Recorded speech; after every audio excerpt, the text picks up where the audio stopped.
Number 1 આભિગ્રહિક મિથ્યાત્વ. ફાવશે લખતા? જ્યાં જોડાક્ષર આવે ત્યાં દાંડિયા ડૂલ. આભિગ્રહિક છેલ્લે ક લખો. આભિગ્રહિક મિથ્યાત્વ એટલે શું? પોતાને સમ્યક્ત્વ નથી મળ્યું. પોતે જે દર્શનમાં જન્મ લીધો છે એ જ દર્શન સાચું, બીજું કોઈ આ દુનિયામાં સાચું નહીં. કોઈએ સનાતનમાં લીધો, કોઈએ બુદ્ધમાં લીધો, કોઈએ ક્રિશ્ચનમાં લીધો, કોઈએ મુસલમાનમાં લીધો, અને પોતે જે ધર્મમાં જન્મ લીધો એ જ ધર્મ સાચો, બીજા બધા ધર્મ ખોટા. આવી દ્રઢ માન્યતા એ લોકોને કયું મિથ્યાત્વ કહેવાય? આભિગ્રહિક. આ તમને ન હોય, તમને ના હોય, કારણ કે તમે કયા કુળમાં જન્મ લીધો છે? જૈન.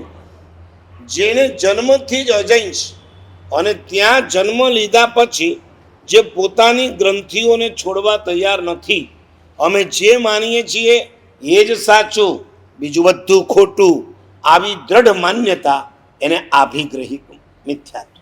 ઓકે. નંબર 2 અનાભિગ્રહિક મિથ્યાત્વ. કાંઈ નથી કરવાનું, આની જગ્યાએ અના કરી દો.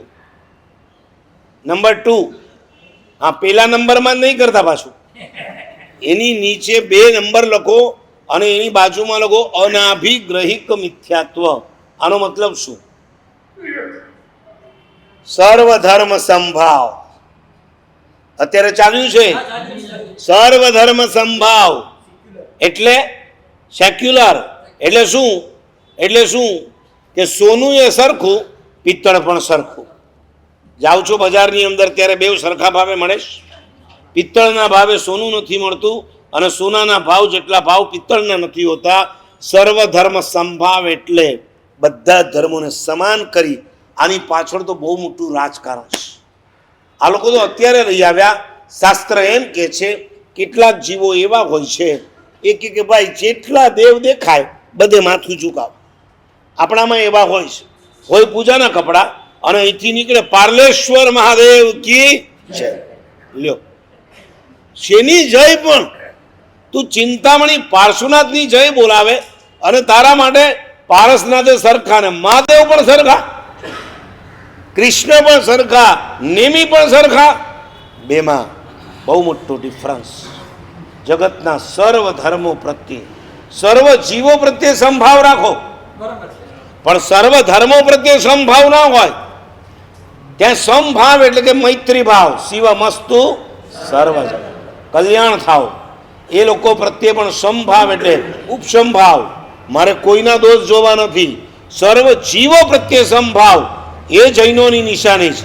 સર્વ ધર્મ પ્રત્યે ક્યારેય સંભાવ ના હોય. જે કનૈયો રાધાની બાજુમાં ઊભો હોય એને અમારે વંદન કરવાના, અને જે નેમિનાથ રાજુલને છોડીને ગિરનારની ગુફામાં વસ્યા હોય એને અમારે એ જ ભાવથી વંદન કરવા. પોસિબલ?